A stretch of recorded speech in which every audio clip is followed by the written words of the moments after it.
Polemiche dopo la presentazione delle liste, lo sfogo in Antena 3 di Domenico Presti, resa dei conti stasera in Casa Lega a Treviso con i 25 politici che avevano presentato la candidatura. Tragedia della strada nel pomeriggio a Castelfranco, scontro tra auto e camion, muore un cittadino pakistano di 72 anni rimasto incastrato tra le lamiere della sua vettura.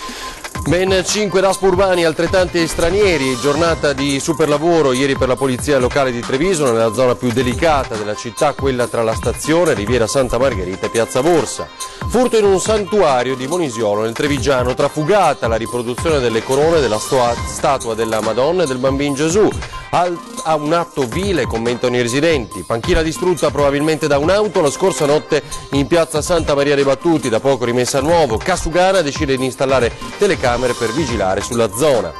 Il caso della discarica di rifiuti abbandonata all'interno di un garage privato a Treviso. Sulla vicenda è intervenuto il presidente di Contarina, non sarà il proprietario a pagare. Barbara Pozzobon, nuotatrice di Macerata, tra pochi giorni partirà per l'Argentina e partecipare così al Grand Prix di fondo. La giovane atleta sarà ambasciatrice di Treviso, candidata a capitale della cultura.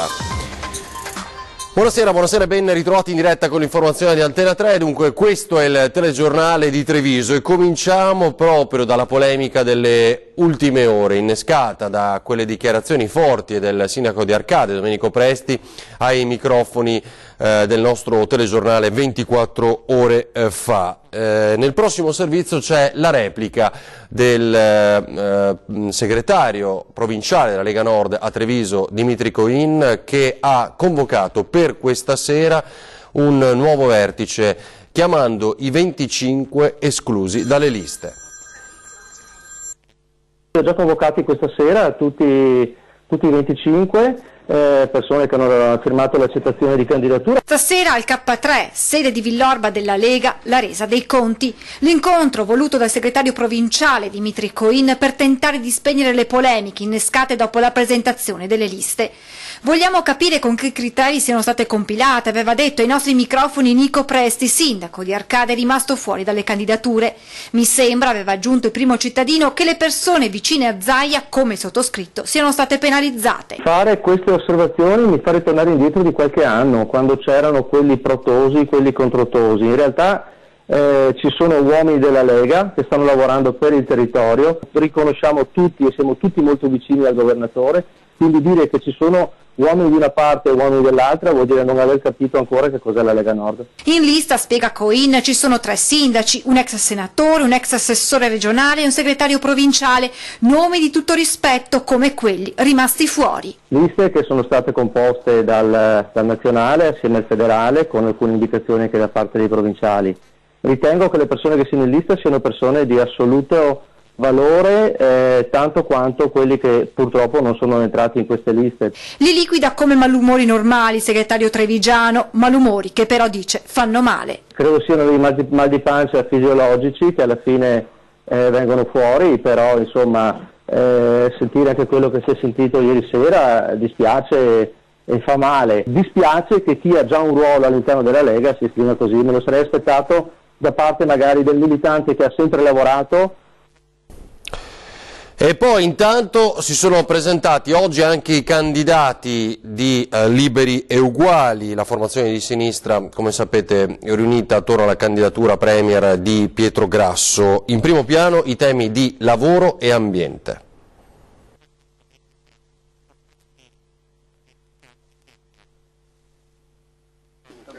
Una forza civica progressista, ambientalista e di sinistra. Riassume così Liberi e Uguali la sua identità e i suoi obiettivi presentando i candidati in corsa nella Marca per Camera e Senato.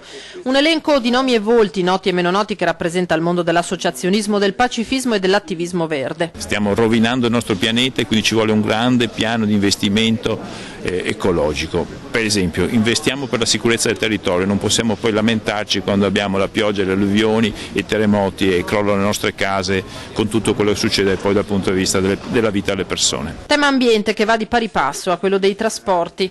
Oggi purtroppo soffriamo di un trasporto pubblico inefficiente e molto costoso per i cittadini e di un trasporto su gomma in un'area industrializzata come il Veneto diventa purtroppo necessario. E poi il nodo lavoro che interessa drammaticamente anche il territorio veneto. Il lavoro è sempre stata una questione che ha dato identità alle persone nel Veneto. Ecco, dobbiamo ridare dignità e valore al lavoro e ridare la possibilità di una prospettiva economica che, ripeto, dia valore a quello che il Veneto ha sempre saputo fare. In corsa amministratori locali come l'ex SEL Said Caibi, consigliere comunale dell'amministrazione Manildo. Aver amministrato questa città mi ha dato, come dire, anche degli strumenti in più per capire come la politica oggi non possa essere gestita solo all'interno di un meccanismo parlamentare, ma anzi stare dentro la sala dei bottoni a Roma in realtà serve per migliorare il proprio territorio. Ecco, l'ambizione mia è quella di essere padrone a casa mia. E poi altri candidati, per esempio Potere al Popolo, ex Rifondazione Comunista, insomma, per essere un po' più chiari, e che sostengono con Gianluca Schiavon, che era nostro ospite a 20:10 ieri sera, che ci sia la necessità di reintrodurre l'articolo 18. Per noi l'articolo 18 è un punto fondamentale da reintrodurre e da estendere. Fatemi fare anche un'altra parte. Per fare ripartire l'Italia, la libertà di licenziare non è un punto che fa ripartire l'economia in Italia. Chiunque, qua faccio anche il grillino, chiunque, qualsiasi imprenditore ve lo spiega. Non esiste che attraverso una maggiore facilità di licenziare l'economia riparte. Cioè che lei dice che sia da stimolo, sì, ho capito. Assolutamente no, l'economia riparte magari se l'impresa piccola e media ha più facilmente accesso al credito, ma è tutta un'altra vicenda. Ora la cronaca con la tragedia a Castelfranco, oggi uno scontro tra camion e auto, un anziano di 71 anni ha perso la vita. Uno scontro violentissimo, la piccola utilitaria che finisce fuori strada, quasi completamente distrutta, sull'altra carreggiata, un auto articolato che termina la sua corsa all'interno di un fossato. A terra i segni delle frenate, tutto intorno pezzi di fanali e lamiere dei due mezzi. Sono circa le 14:15 lungo la strada regionale 53 via Circonvallazione Est a Castelfranco Veneto. Un'auto e un camion si scontrano per cause ancora tutte da chiarire. L'impatto fa sbalzare i due veicoli ai lati opposti della strada. Tra le lamiere accartocciate della vettura rimane incastrato un 72enne di nazionalità pakistana ma residente nel Vicentino. Tempestivo l'intervento dei vigili del fuoco che liberano l'uomo e del suo è giunto sul luogo della tragedia con l'ambulanza e l'elicottero, ma purtroppo per l'automobilista non c'è più nulla da fare, gli sono fatali le lesioni riportate nello schianto. Illeso il conducente del mezzo pesante. Sul posto le forze dell'ordine che hanno effettuato i rilievi del caso e deviato la circolazione. Le operazioni di soccorso sono proseguite per un paio d'ore. Ora il caso del muratore di Arcade, morto per un presunto infortunio sul lavoro tenuto nascosto. Domani ci sarà l'autopsia, la famiglia vuole sapere la verità. La famiglia che vuole conoscere la verità, la titolare dell'impresa unica indagata che si difende era da solo e ha negato di essere caduto. Il dolore e il dubbio e l'urgente necessità di fare chiarezza. La causa della morte di Leonardo Semenzato, 50 anni, di Arcade è ancora un'ipotesi. Il medico legale trevigiano Alberto Furlanetto effettuerà domani, su incarico della procura che conferirà oggi il mandato al consulente, l'autopsia sul corpo del muratore della Edili Impre di Tre Baseleghe che lo scorso 22 gennaio si era presentato al pronto soccorso di Treviso accompagnato dai colleghi lamentando mal di testa e mal di schiena, un malessere che non motivava accertamenti urgenti. Quando i medici si sono presi carico del quel codice bianco la situazione era ormai disperata, troppo gravi le lesioni riscontrate compatibili con una caduta, da cui l'apertura di un'indagine da parte della Procura della Repubblica che ipotizza un infortunio sul lavoro tenuto nascosto. Voglio sapere cosa è successo in quel cantiere, dice il padre Rino Semenzato, mentre dall'impresa la titolare 45enne afferma che il dipendente avrebbe a più riprese negato di essere caduto, circostanze su cui gli stessi sindacati chiedono sia fatta chiarezza.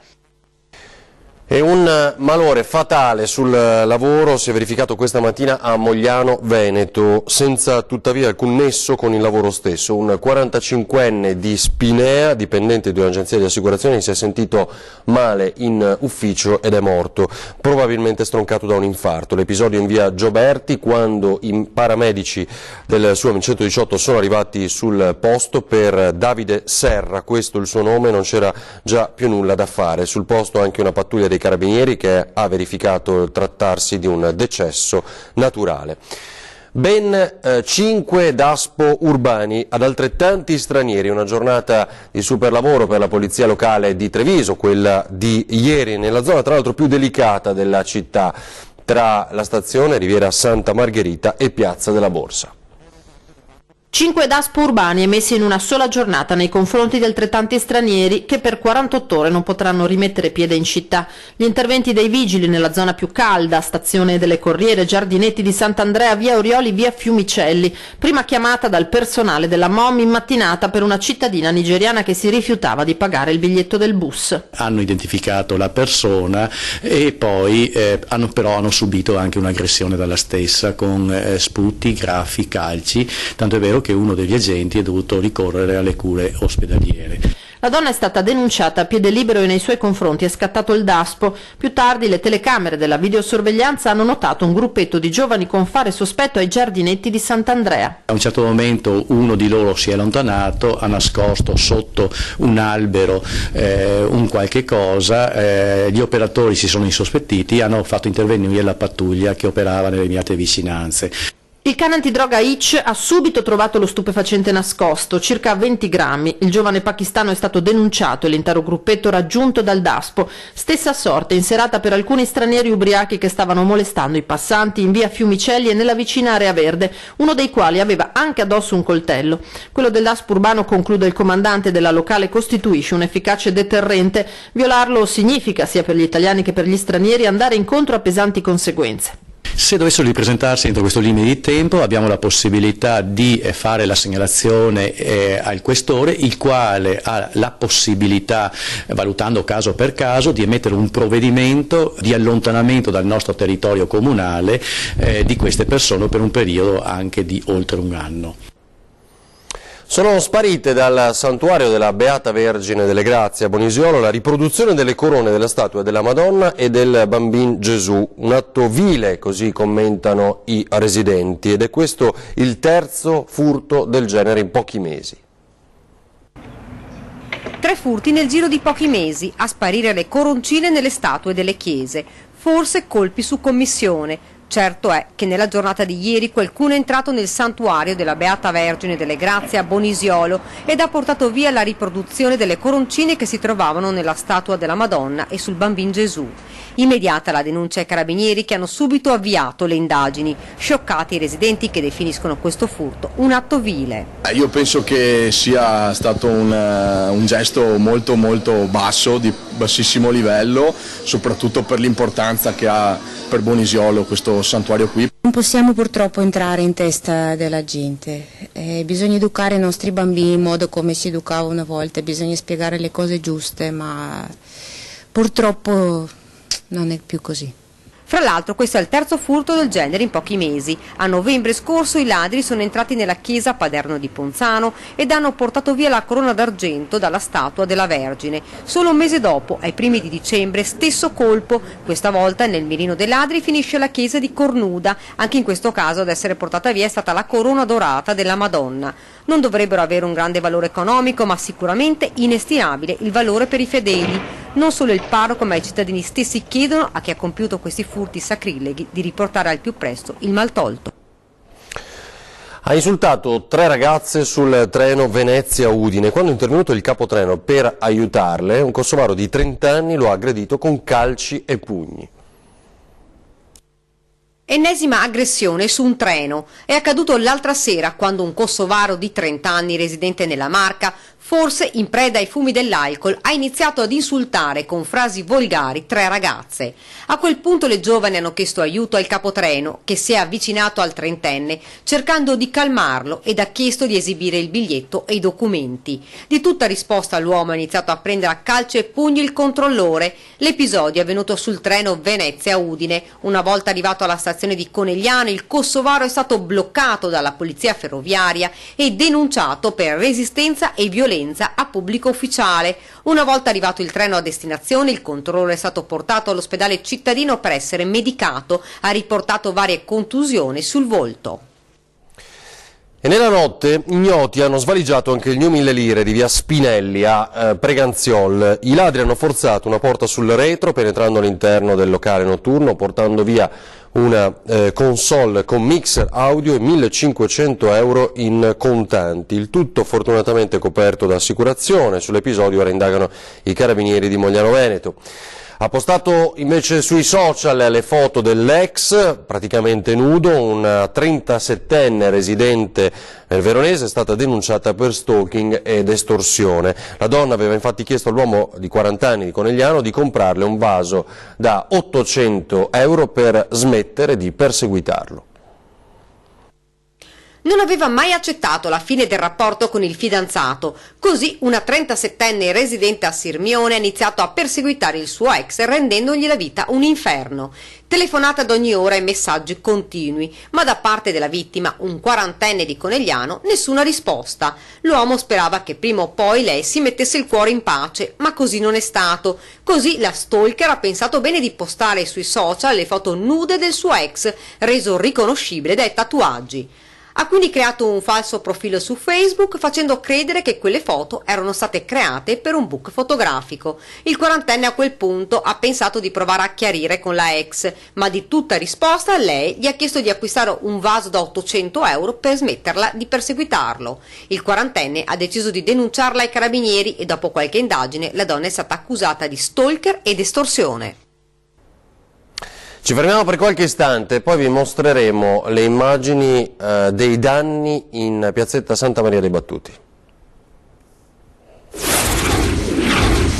Fiscale. Telegiornale di Treviso, torniamo in diretta. Dunque, come promesso, adesso le immagini dei danni a piazza Santa Maria dei Battuti, forse qualcuno con un'auto o magari l'opera di vandali. Vediamo. Cosa sia esattamente accaduto la scorsa notte lo potranno chiarire solo le indagini della Polizia Locale di Treviso. Di fatto c'è una panchina nella nuovissima piazza Santa Maria dei Battuti gravemente danneggiata. L'entità del danno lascia supporre che ci sia stato un violento impatto, forse da parte di un'auto. Questa mattina la panchina è stata subito tolta dai tecnici del comune per essere riparata o sostituita. Durante il giorno la piazza è presidiata dagli agenti della polizia locale. Il fatto che il tutto si sia consumato di notte non ha però permesso di identificare i responsabili del danneggiamento. Per questo, fanno sapere da Cassugana, è già stata predisposta l'installazione di una telecamera brandeggiabile che monitori il sito 24 ore su 24. Si tratta di uno strumento fondamentale per la polizia locale, sarà infatti collegata direttamente alla centrale operativa e da lì gli agenti potranno direzionarla per controllare ogni angolo della piazza. Non solo, la telecamera brandeggiabile infatti mantiene le registrazioni per più giorni ed è quindi consultabile anche a posteriori per identificare ad esempio soggetti che abbiano commesso eventuali danni o reati. Torniamo adesso a parlare della discarica di rifiuti abbandonata all'interno di un garage privato. Sulla vicenda è intervenuto il presidente di Contarina. Non sarà il proprietario a pagare. Io credo che nel momento in cui dall'indagine sono stati incaricati i carabinieri e credo che sia stata opportuna la denuncia ai carabinieri di quanto era successo, dovesse emergere il fatto che non c'è responsabilità da parte del proprietario del garage, certamente non sarà lui chiamato a pagare. A parlare è il presidente della Contarina Franco Zanata, dopo aver appreso la notizia dell'abbandono di numerosi sacchi di immondizia all'interno di un garage privato nel quartiere San Paolo, una vicenda che aveva lasciato sbalorditi anche i residenti del condominio di Viale Francia. Io credo che l'impegno che deve essere messo è capire chi ha abbandonato questi rifiuti. attraverso anche i nostri vigili possiamo collaborare con le forze dell'ordine proprio per andare a individuare chi ha commesso questo abbandono, che è un abbandono importante. I 3 ecovandali hanno gettato nel garage sacchi stracolmi di rifiuti, mobili rotti, vasi, lattine, il tutto in pochissimi minuti. Poi hanno richiuso e si sono allontanati con il furgone. Della vicenda è stata messa al corrente anche l'amministrazione comunale. Abbiamo subito chiamato la vigilanza del Consorzio Priula, che ha l'obbligo di verificare questi casi e che si è recata subito nel primo pomeriggio nel luogo. Speriamo che adesso con la collaborazione dei carabinieri che hanno ricevuto la denuncia si individui quanto prima il colpevole di questo fatto veramente incredibile. D'altro canto ci troviamo di fronte, termina Zanata, ad un fatto davvero singolare, visto che c'è stata effrazione e poi abbandono di una quantità notevole di rifiuti. Poi aggiunge: quello che possiamo dire rispetto agli abbandoni è che da noi non è che siano in aumento gli abbandoni. Ed ora è caccia agli ecovandali. Conciliare il ruolo di mogli, mamme e magari imprenditrici. Allora adesso inizia con la Confcommercio di Asolo un ciclo di incontri per aiutare queste donne. Viviamo in un paese dove una donna che vuole avere una famiglia e al tempo stesso svolgere un'attività in proprio si trova di fronte a tante difficoltà. Viviamo in una struttura sociale che limita alle volte la possibilità di conciliare lavoro, famiglia o anche solo gli orari degli asili e delle scuole dei propri figli. Questi e tanti altri problemi sono il limite maggiore per una donna che vuole assumere ruoli di responsabilità in un'impresa. È proprio con l'intento di aiutare queste donne che inizierà da domani presso la sede di Confcommercio ad Asolo un ciclo di 5 incontri in grado di offrire informazioni utili a conoscere meglio i propri diritti in campo lavorativo e patrimoniale e fornire gli strumenti con i quali tutelarsi. Lo scopo di questa iniziativa è dare tutta una serie di strumenti di supporto per le nostre imprenditrici femminili, che consideriamo una componente fondamentale all'interno dei nostri associati, perché rappresentano più del 33% e vediamo che hanno anche dei tassi di crescita più sviluppati rispetto ad altri comparti. Durante gli incontri verranno trattati temi relativi ai figli, alla loro tutela e alla previdenza complementare, ma non solo. Si parlerà delle tutele assicurative e delle prestazioni previste dalla legge in caso di maternità o malattie. Questi incontri sono stati voluti proprio per dare più consapevolezza all'imprenditoria femminile proprio nella nostra zona, avere più strumenti di conoscenza ci dà l'opportunità di gestire meglio le nostre attività. Appuntamento dunque domani alle 20 in Fornace ad Asolo e poi a seguire con gli incontri successivi fino a giugno. Barbara Pozzobon, nuotatrice trevigiana, tra pochi giorni partirà per l'Argentina e dove parteciperà così, lo ricorderete, l'anno scorso al Grand Prix di Fondo, lo vinse. La giovane atleta di Macerata partirà con un importante incarico, quello di essere anche ambasciatrice di Treviso, candidata capitale della cultura.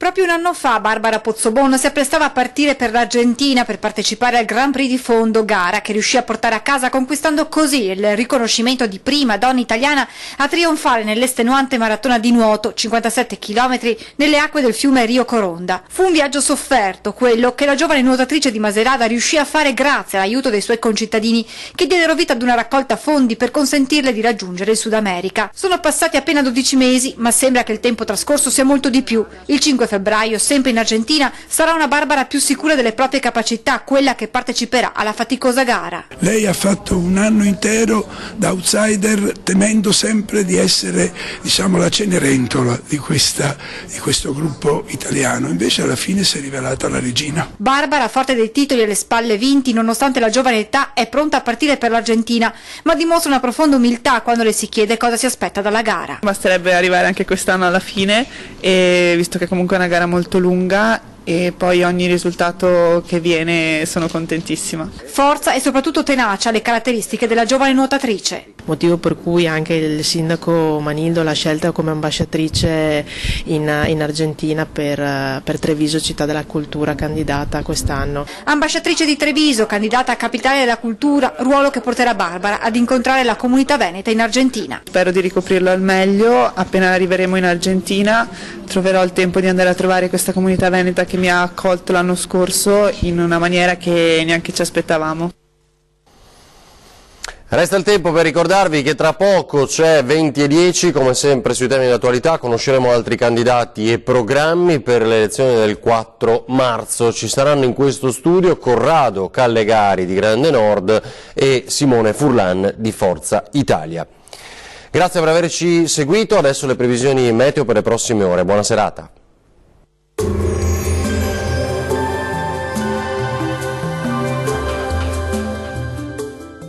Vacilfrutta, Adriatica, la Valle dei Sapori, un nuovo mondo alimentare. Avacil di Breda, Treviso. Il mese di febbraio si apre con una diffusa instabilità sulle nostre regioni. Vediamo insieme nel dettaglio cosa ci attende per la giornata del 1° febbraio. Sul Veneto tempo molto instabile sin dal mattino e per tutto l'arco della giornata, con precipitazioni diffuse localmente anche di moderata intensità e deboli nevicate sui settori alpini di confine. Le temperature massime saranno comprese tra i 5 e i 13 gradi, valori minimi tra 3 e 8 gradi circa. Spostiamoci ora a vedere che tempo farà sul Friuli Venezia Giulia. Condizioni di maltempo con piogge diffuse un po' ovunque sulla nostra regione, anche di moderata intensità e con rischio di locali nubifragi. Deboli nevicate sui settori alpini dai 900 1000 metri. Le temperature massime saranno comprese tra 9 e 12 gradi, valori minimi tra 5 e 9 gradi circa. Spostiamoci ora a vedere che tempo farà sul Trentino Alto Adige. Anche qui il tempo sarà molto instabile con molte nubi e qualche precipitazione sui settori meridionali del Trentino, anche a carattere nevoso a quote basse sul resto della regione. Temperature massime che si attesteranno intorno agli 8 gradi, minime tra lo 0 e i 3 gradi. Il mare sarà mosso, localmente molto mosso nel Golfo di Trieste, i venti forti, meridionali, localmente moderati sulla laguna di Venezia. Dal meteo per ora è tutto, arrivederci!